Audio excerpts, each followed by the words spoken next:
எல்லாரும் எப்படி இருக்கீங்க? 13 வேளை தலை சாப்பிட்டதுக்கப்புறம் புழுவெல்லாம் பழுத்துருச்சுங்க. எப்படி வந்து கண்டுபிடிக்கிறதுன்னு பார்த்தீங்கன்னா, 11வது வேளை, 12வது வேளை புழு எந்த அளவுக்கு வந்து தலை சாப்பிடுதோ, அந்த அளவுக்கு வந்து சாப்பிடாதுங்க. புழுவுக்கு வந்து தலை வச்ச மாரியே இருந்துச்சுங்க 13வது வேளை. புழு வந்து பாதி புழு மட்டும் ரொம்ப மெதுவா சாப்பிட்டு இருந்துச்சு. பாதி புழு வந்து சாப்பிடவே இல்லைங்க. இதுலயே நம்ம கண்டுபிடிச்சுக்கலாம்.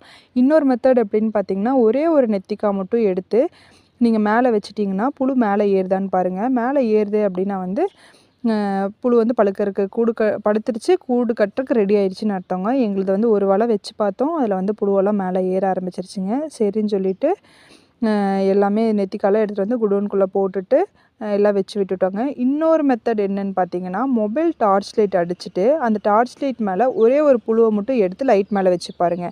அந்த புழுவில் வந்து க்ரீன் கலர் லைன் வந்து மேலே இருக்குது அப்படின்னா இன்னும் பழுக்கலை அப்படின்னு அர்த்தங்க.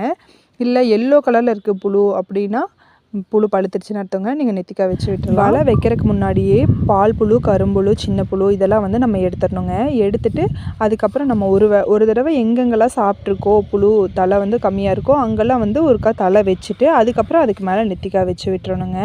எல்லாமே வந்து பார்த்து எடுத்து போட்டுட்டு நெத்திக்காவும் வச்சு முடிச்சாச்சுங்க. பொங்கல் முடிஞ்சிருச்சு. அடுத்து என்னங்க, கோழி அடித்து குழம்பு வச்சா தானே நல்லாயிருக்கும். அதனால் பொங்கல் வச்ச அடுப்புலேயே வந்து கோழி அடித்து குழம்பு வச்சாச்சுங்க. 1 கிலோ வர மாதிரி நாட்டுக்கோழி பிடிச்சி அதை க்ளீன் பண்ணி செஞ்சாச்சுங்க. அத்தை வந்து நாட்டுக்கோழி குழம்பு வறுவல் செஞ்சுருந்தாங்க. நான் வந்து சிக்கன் பிரியாணியும் சிக்கன் 65யும் செஞ்சுருந்தேங்க. நெக்ஸ்ட்டு இன்னொரு வீடியோவில் பார்க்கலாங்க. நானும் போயிட்டு வரேங்க.